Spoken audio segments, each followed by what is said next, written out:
बिस्मिल्लाहिर्रहमानिर्रहीम। मेरा नाम ज़ुहैब अहमद है और मैं हूं आपका मैथमेटिक्स का टीचर। हमने 9th क्लास के लेक्चर सीरीज़ का आगाज़ किया हुआ है जिसमें हम यूनिट नंबर 2 को डिस्कस कर रहे हैं। प्रीवियस लेक्चर के अंदर हमने एक्सरसाइज 2.6 के क्वेश्चन नंबर 5 को डिस्कस किया जो पेपर में शॉर्ट के पॉइंट ऑफ व्यू से बड़ा अहम है। आज भी हम जो क्वेश्चन नंबर 6 करने जा रहे हैं पेपर में शॉर्ट के पॉइंट ऑफ व्यू से एक अहम टॉपिक है। आपने याद रखना है, मैं जो जो से टॉपिक आपको बताता जा रहा हूँ शॉर्ट के पॉइंट ऑफ व्यू से और लॉन्ग के पॉइंट ऑफ व्यू से, उसको किताब पे अपने साथ नोट करते रहा करें ताकि ड्यूरिंग द लेक्चर आप उसके ऊपर अपने साथ लिख लिया करें और जब आप टेस्ट की या पेपर की एग्जाम्स की तैयारी करें तो वो आपको प्रॉब्लम ना हो कि यार कौन सा शॉर्ट क्वेश्चन आने हैं कौन से लॉन्ग क्वेश्चन आने हैं। और साथ साथ ही मैं आपको बताता जा रहा हूँ मजीद ये कि अपनी राय का इजहार नीचे कमेंट सेक्शन के अंदर किया करें कि आपको लेक्चर की समझ में आ रही है या कोई सवाल है, कंफ्यूजन वगैरह है, किसी किस्म की कोई परेशानी है तो नीचे कमेंट सेक्शन में पूछा करें ताकि मैं आपके क्वेश्चन का रिप्लाई करके अपनी जो कमी है जो लेक्चर्स के अंदर वो दूर कर सकूं। तो चलिए इस लेक्चर को शुरू करते हैं और इसके मूव करते हैं इसके पार्ट नंबर 4 की जानिब। पार्ट नंबर 4 कहता है z ओवर w का कॉन्जुगेट बराबर है z का कॉन्जुगेट ओवर w के कॉन्जुगेट के बराबर है।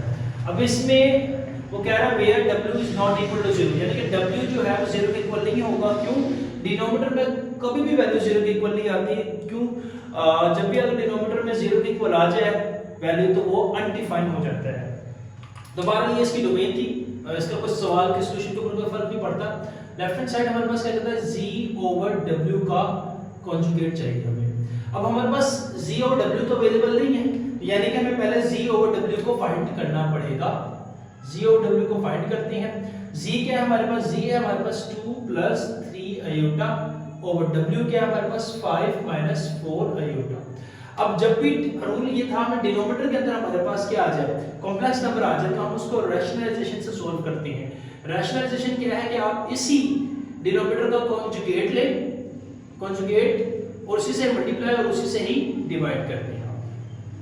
तो हम करते हैं मल्टीप्लाई, तो z over w that is equal to multiply का तरीका वही है 2 5s are 10 plus plus plus 2 4s are 8 iota plus plus plus 3 5s are 15 iota और plus plus plus 3 4s are 12 iota को आयोटा से करेंगे आयोटा का स्केयर हो जाएगा और आयोटा के स्केयर की जगह पे -1 पुट कर रहा हूं। I hope so you can now able to understand why I put -1 instead of iota का square because the value of iota का square that is equal to -1, so I placed directly replace the value of iota का square with -1।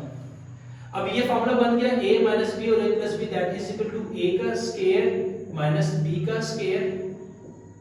अब z over w that is equal to 10 plus 8 iota और plus 15 iota that is equal to plus 23 iota और plus minus minus 12 over 25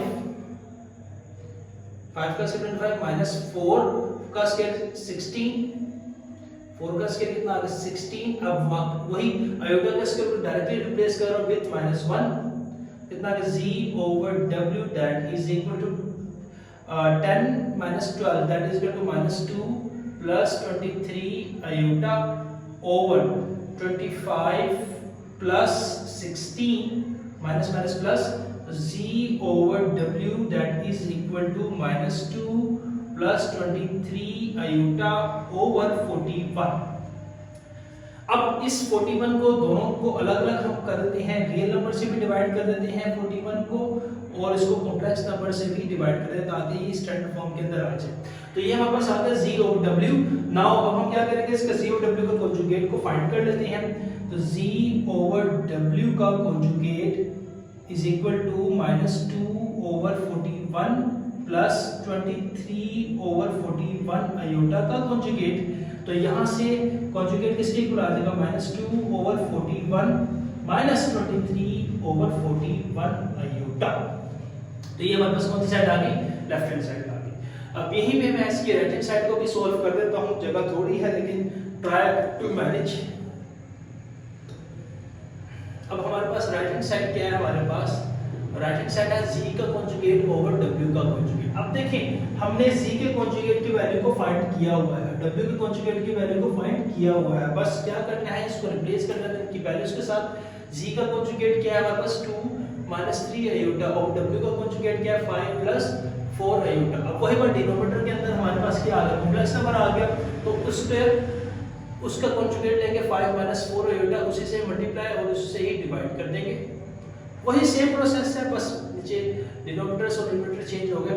2 × 5 = 10 plus minus minus 2 × 4 = 8 iota minus plus minus 3 × 5 = 15 iota minus minus plus 3 × 4 = 12 iota का square को replace करने का -1 के साथ over a का square minus b का square. 10 - 8 और minus 15 that is equal to -23 iota और माइनस प्लस माइनस 12 ओवर 5 का स्क्वायर 25 माइनस 4 का स्क्वायर 16 आयोटा के स्क्वायर को -1 से रिप्लेस कर देंगे, तो -10 - 12 that is 10 - 12 that is equal to -2 - 23 iota over 25 minus minus plus 16 which means that -22 over 41 iota -2 over 41 25 plus 16 41 अलग कर दिया और 23 over 41 आयोटा को अलग कर दिया, जो कि हमारे क्या थी राइट हैंड साइड है। अब चेक करें हमारे लेफ्ट हैंड साइड का आंसर और हमारे राइट हैंड साइड का आंसर दोनों बराबर है, तो ये प्रूफ होती है।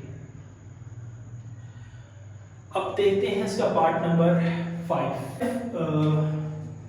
कहता है 1/2z प्लस z का कॉन्जुगेट, कहता है 1/2z प्लस z का conjugate is the real part, यानी कि जब हम इसको सॉल्व करते हैं तो इससे एक रियल नंबर आना चाहिए।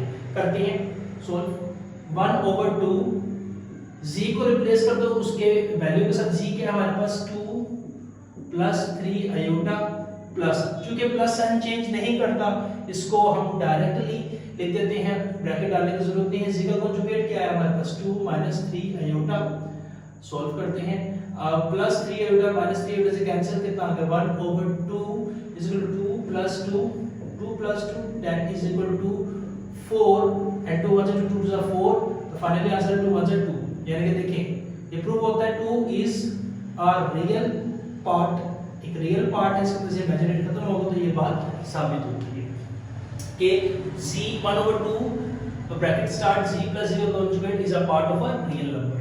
पार्ट नंबर 6 और लास्ट पार्ट है ये हमारा, कहता है 1/2 iota bracket start z minus z का conjugate is the imaginary part of z। क्या z का इमेजिनरी पार्ट है कि नहीं, देखते हैं, सॉल्व करते हैं इसको।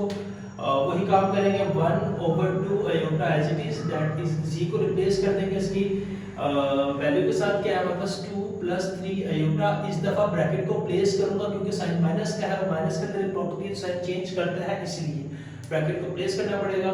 z का कॉन्जुगेट क्या है 2 - 3 आयोटा, ब्रैकेट को हम सॉल्व कर देंगे 2 iota as it is 2 plus 3 iota minus sign change कर देगा -2 प्लस 3 आयोटा ओवर 1/2 आयोटा।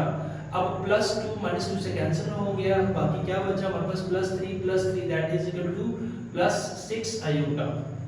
इनको प्लस लिखने की जरूरत नहीं है, शुरू में प्लस ही होता है।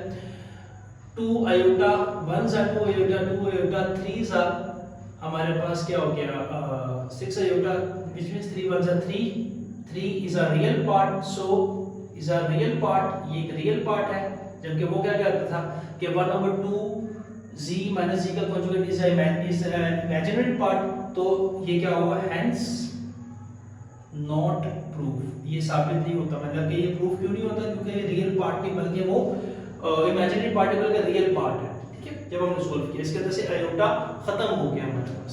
तो ये था क्वेश्चन नंबर 6 जो पेपर में शॉर्ट के पॉइंट में से बहुत अहम था। फिर भी किसी किस्म का कोई सवाल हो आपको नीचे कमेंट सेक्शन में आप मेरे से पूछ सकते हैं। अपना बहुत ख्याल रखिएगा, मिलते हैं नेक्स्ट लेक्चर में। अल्लाह हाफ़िज़।